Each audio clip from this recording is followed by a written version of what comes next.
Welcome to the sixth and final video in this series, and thanks for joining me on this road to mastering all these rules. It's been quite a journey.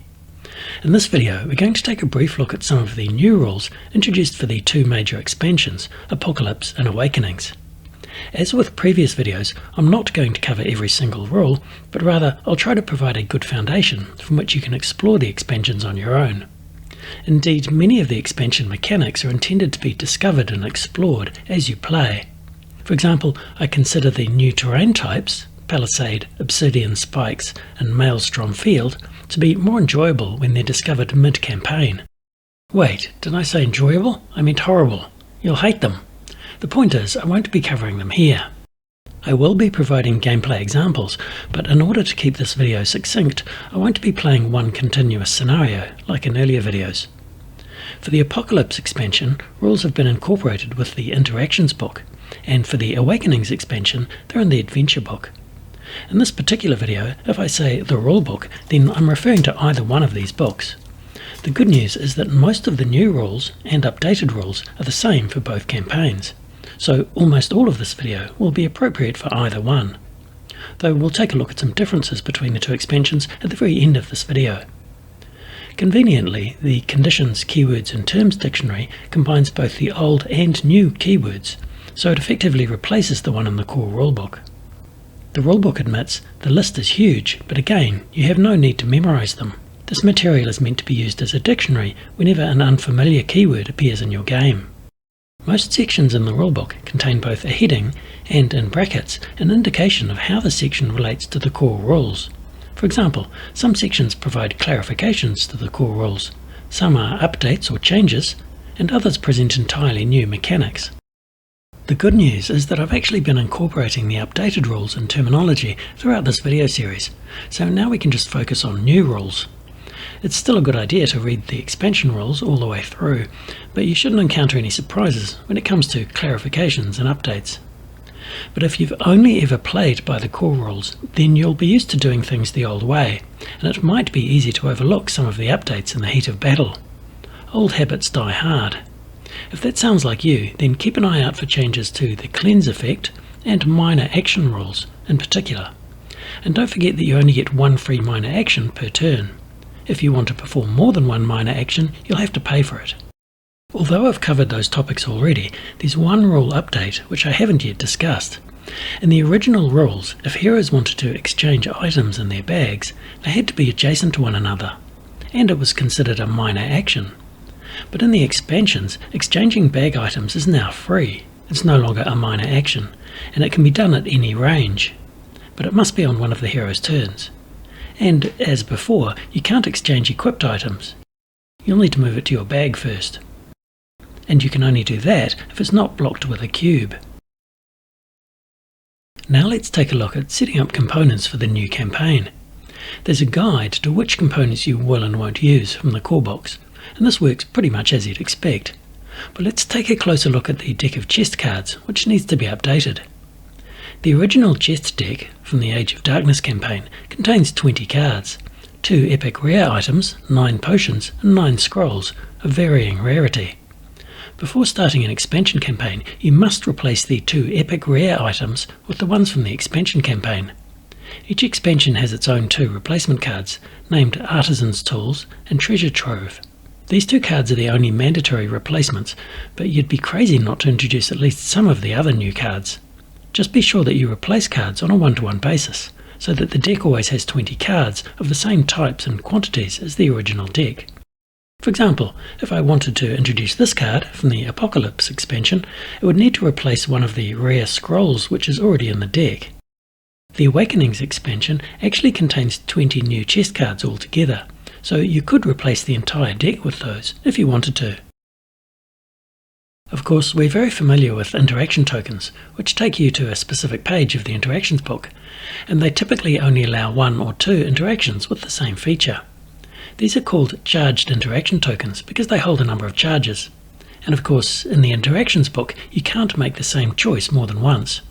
In the expansions, we still have charged interaction tokens, but there's also a new token for recurring interactions.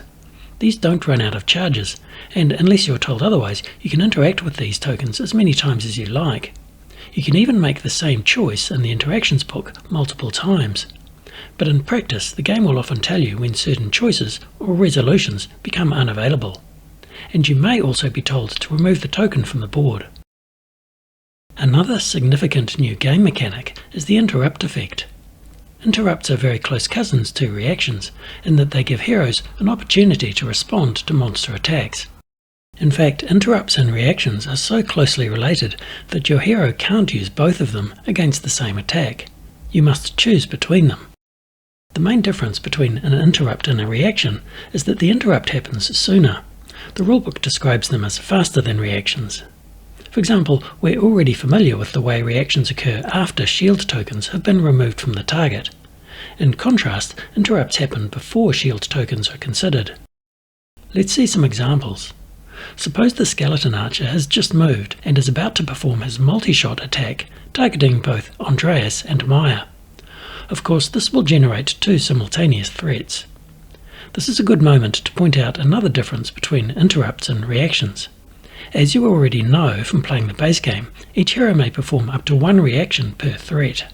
So, in principle, this attack by the archer could result in 4 separate reactions. In contrast, each hero may only perform a single interrupt skill against an attack, no matter how many threats it generates. Let's see how this plays out. Andreas has a shield equipped in his offhand, and he decides to use its interrupt skill, entitled Shield Cover.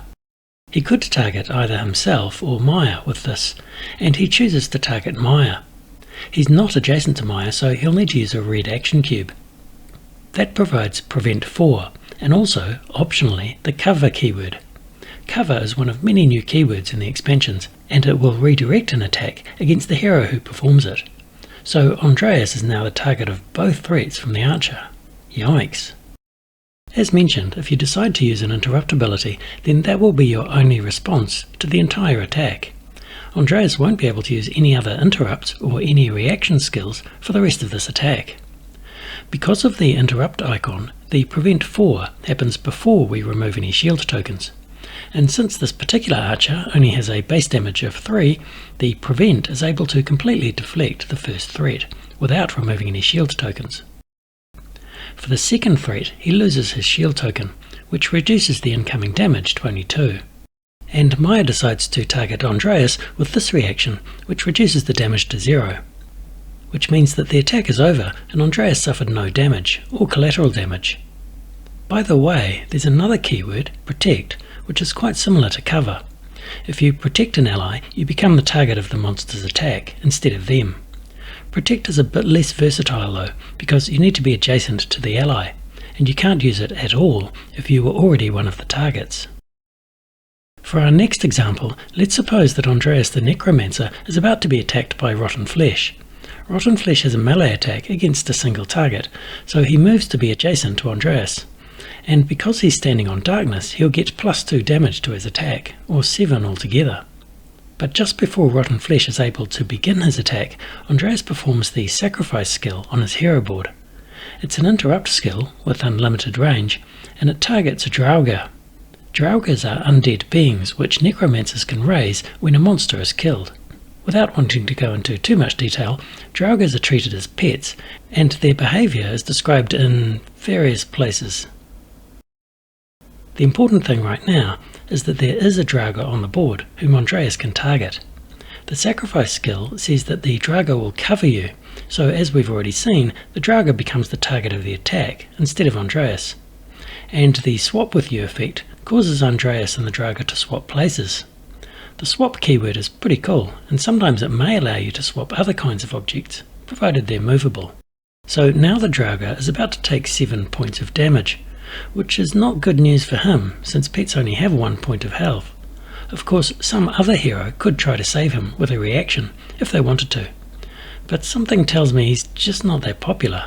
Sorry buddy, if it's any consolation, you were already kind of dead to begin with. Okay, that's more than enough about interrupts. Let's visit IKEA and take a look at some furniture. There are lots of different kinds of furniture, and lots of cool ways to interact with it. The good news is that you absolutely don't need to memorize a whole bunch of rules, because the campaigns introduce furniture gradually, and you can just look up the rules for new types as you encounter them.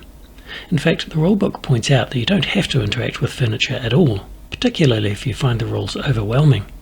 In this video, we'll look at some general principles to get you started. The first thing I'll point out is that treasure chests, which we're already familiar with, are now considered to be a type of furniture. This doesn't change the chest rules we're already familiar with, but it gives you a great point of reference for understanding other furniture. For example, we know that you must be adjacent to a chest to interact with it, and the same goes for all furniture. We know that looting a chest is a minor action, and the same goes for interacting with other furniture. We know that you can only loot a chest once, then you remove it from the board, and the same is true for interacting with most other furniture. Let's divide all furniture into two categories, stone and wood. Pillars and fountains are stone, while chests, barrels, bookshelves and crates are all wooden. Wood is actually just my own term for non-stone furniture, so you won't see that in the rulebook, but there are some important rule differences between them, as we'll see. There are two different ways for a hero to use a piece of furniture. They can either interact with it, or throw it at a monster. Whichever one you choose, the furniture will usually be removed from the board, so you can't do both. Let's look at interactions first. Interacting with furniture is a minor action, and it will produce some effect specific to the particular furniture. We already know that interacting with a chest involves drawing a chest card and rolling the trap die. Similarly, interacting with a bookshelf will reward you with a scroll. Unfortunately, piles of crates are always empty, so you can't interact with those. Interacting with barrels will let you hide inside one, protecting you from monsters, but only if you're a dwarf or a halfling. Interacting with a stone fountain involves drinking the contents and crossing your fingers that it's not disgustingly poisonous.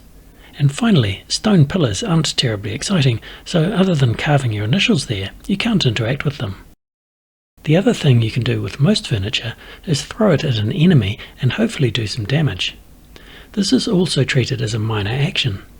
As you might expect, stone furniture is completely immobile and can't be thrown, whereas wooden furniture can be thrown at a nearby monster, specifically within range 1. Bookshelves are too heavy to throw, but they can be toppled to similar effect. The damage you inflict will depend on the item of furniture, so you'll need to consult the rulebook. Before we leave furniture behind, I'll quickly mention large monsters. When it comes to large monsters, our familiarity with chests is a good point of reference once again. We already know that large monsters can pass through areas containing chests, and even crush them if they end their movement on top of one, and the same goes for other wooden furniture. If you have a large monster with stone furniture, you'll need to consult the rulebook. In the base game, heroes were sometimes rewarded with camp item cards with 1, 2 or 3 stars on the back. Those cards are gone, and instead we have spoils equipment. Each item comes in 3 levels: standard, improved and ultimate. Completing a scenario may reward you with one of these cards, but you'll only get the standard version. If you want one of the fancier versions, you'll have to upgrade it yourself. And upgrading these cards is pretty damn challenging.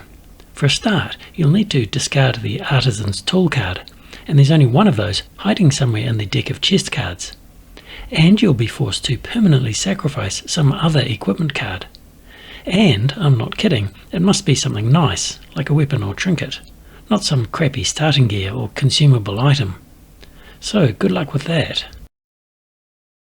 Just like in the core campaign, some equipment cards can be flipped from one side to the other, according to the instructions printed on the card, while other equipment cards can't be flipped because they have completely different items on the other side.